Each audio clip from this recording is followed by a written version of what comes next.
மாநில தலைவர் ராஜு. தமிழக தனியார் பள்ளிகள் சங்க தலைவர், மாநில தலைவர் ராஜு. தமிழக தனியார் பள்ளிகள் மாநில சங்க கூட்டம் கரூர் தலைமையிடத்தில் நடைபெற்று கொண்டிருக்கிறது. இக்கூட்டத்தில் அரசுக்கு சில கோரிக்கைகள் சங்கத்தின் சார்பாக வைக்கப்படுகிறது. 10 ஆண்டுகள் தொடர்ந்து அங்கீகாரம் பெற்ற பள்ளிகளுக்கு தொடர்ந்து நிரந்தர அங்கீகாரம் வழங்க வேண்டும். 5ஆம் வகுப்பு 8ஆம் வகுப்பு மாணவர்களுக்கு பொதுத் தேர்வு என்று அறிவித்தார்கள். பொதுத் தேர்வை ரத்து செய்ய வேண்டும். LPA ஏற்கனவே ஊராட்சி அமைப்புகள் மூலமும் நகராட்சி மூலமும் பெறப்பட்ட அங்கீகாரத்திற்கு மறுபடியும் ஒரு அங்கீகாரம் தேவையில்லை. கட்டட அனுமதி, TTC அப்ரூவல் விலக்களிக்க வேண்டும். சுகாதார சான்று, தீயணைப்பு தடுப்பு சான்று 3 ஆண்டுகள் ஒரு முறை வழங்கப்பட வேண்டும். LPA 25% கட்டணத் தொகை இதுவரையிலும் 2 ஆண்டுகளாக வழங்கப்படவில்லை. அந்த கட்டணத் தொகையை உடனடியாக வழங்க ஆவணம் செய்ய வேண்டும். தொடர் அங்கீகாரம் 3 ஆண்டுகளுக்கு வழங்கப்பட வேண்டும். நர்சரி மற்றும் பிரைமரி பள்ளிகளுக்கு நடுநிலைப் பள்ளியாக ஆக்க வேண்டும். சொத்து வரியிலிருந்து அனைத்து பள்ளி கட்டணங்களுக்கும் சொத்து வரியிலிருந்து விலக்களிக்க வேண்டும். குஜராத், உத்தரப்பிரதேசம் போன்ற மாநிலத்தில் வழங்கப்படும் கல்வி கட்டணத் தொகை போன்று தமிழகத்துக்கும் அந்த கட்டணத் தொகையை சமமாக அளிக்கப்பட வேண்டும். RTE மாணவர்கள் அரசு பள்ளியிலேயே சேர்க்கப்பட வேண்டும்.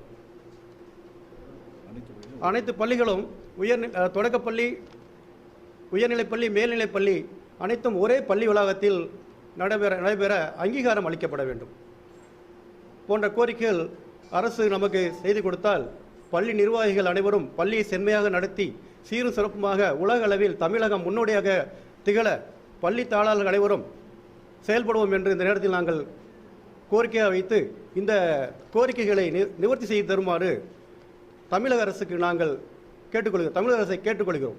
2 ஆண்டு வரல,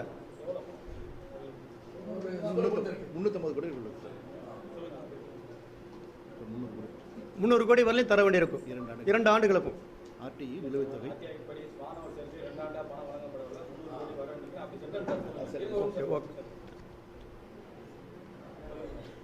அதாவது 18, 19, 20 2 ஆண்டுகளும் சேர்ந்து 300 கோடி ரூபாய் பணம் வழங்க வேண்டிய RTE அமௌண்ட் வர வேண்டியிருக்குது. அந்த பணத்தை விரைவில் கிடைக்க எங்களுக்கு அரசு செய்து கொடுக்க வேண்டும். அந்த 5வது 8ஆம் வகுப்பு மாணவர்களுக்கு மாணவர்களின் பாட சுமையை, மாணவர்களின் கல்வி நலன் கருதி 5, 8ஆம் வகுப்பு கூடிய பொதுத் தேர்வை ரத்து செய்ய வேண்டும்.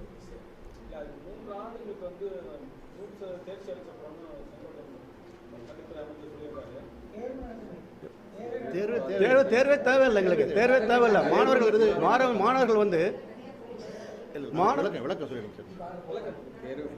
தேர்வு வேணும்.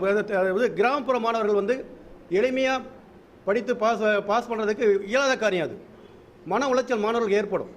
சின்ன வயசுலேயே அந்த ஏற்றத்தாழ்வுகளை ஸ்டூடெண்ட் மத்தியில் சேர்த்தோம்னா அது தொடர்ச்சியாக அவங்க மனநிலை பாதிக்கப்பட்டு கல்வியின் பின்தங்கி விடுவார்கள். கண்டிப்பாக. அதனால நம்ம என்ன செய்யணும்னா இந்த தேர்வை ரத்து செய்ய வேண்டும். ஆனால் மக்கள் ஸ்கூலுக்கு பார்க்கும்போது எல்லா ரெக்கார்டும் இன்னும் சொல்ல போனால் சில விஷயங்கள் ஓப்பனாக சொல்ல இது அரசு ஊழியர் அவங்களுக்கும் சில நெருக்கடி இதை நடத்த முடியாது. ஏன்னா திடீர்னு மூடிடவும் முடியாது. ஏன் நம்ம பிளாஸ்டிக் தயார் பண்ணுற ஃபேக்ட்ரி திடீர்னு மூட முடியாது. எங்கள் நாங்களும் நினைச்சிருக்கிற மாதிரி எங்கள் மாணவர்களும் பேரண்ட்ஸும் இதை பயன்படுற மாதிரி தனியார் பள்ளிகள் இது எனக்கு திடீர்னு ஆரம்பிச்சிடல. ஏதாவது பண்ணி கொடுங்க அப்படின்னு நான் போராடுறது அல்லது போராட்டம் அப்புறம் நம்முடைய கோரிக்கைகளை அவங்களுக்கு தெரிவித்து அவங்க செய்யணும்னாலும் பண்ணிட முடியாது. எல்லா பையனுக்கும் இந்த மாதிரி கல்வி கொடுத்துட முடியாது.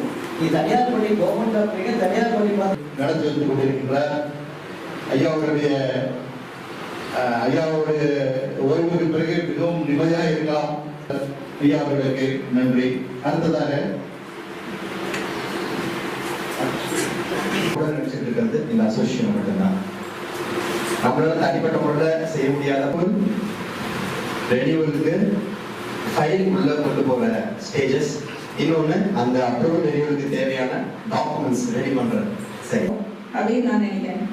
அது நீங்கள் அதுக்குண்டான ஏற்பாடு நமக்கு இன்னும் கால அவகாசங்கள் இந்த வருஷம் நம்ம பண்ண முடியாது. அடுத்து நான் சொன்ன மாதிரி பதவி போகிறது அவங்களுடைய பேரண்ட்ஸாக என்னவோ தெரியாது, நல்லதான். பேரண்ட்ஸ் பெருசாகிறதுக்கு மனநிலைமையில தான் நம்ம மீட்டிங்கில் உட்காந்துருக்கேன். ஸோ அசோசியேஷன் அந்த மாதிரி ஒரு நிலைமைக்கு நமக்கு ஒரு முடிவு கொண்டு வாங்க. அடுத்து இன்னொரு என்னுடைய 20,000 சேலரியே நீங்கள் பிஎஃப் கட்டணும், எப்போனா 2014 கட்டணும்னு இப்போ ஒரு டிமாண்ட் பண்ணுறாங்க. நான் முடிச்சு கொடுத்தாரு. ஆனால் 2016-19 வரைக்கும் கண்டிப்பாக முடியாதுன்றோம். கேஸ் புக் பண்ணுவோம், நாங்கள் பண்ணுங்க, ஃபேஸ் பண்ணிக்கிறோம்னு சொல்லி. Put our heads together for the same unity and let's work hard for the school betterment. Thank you.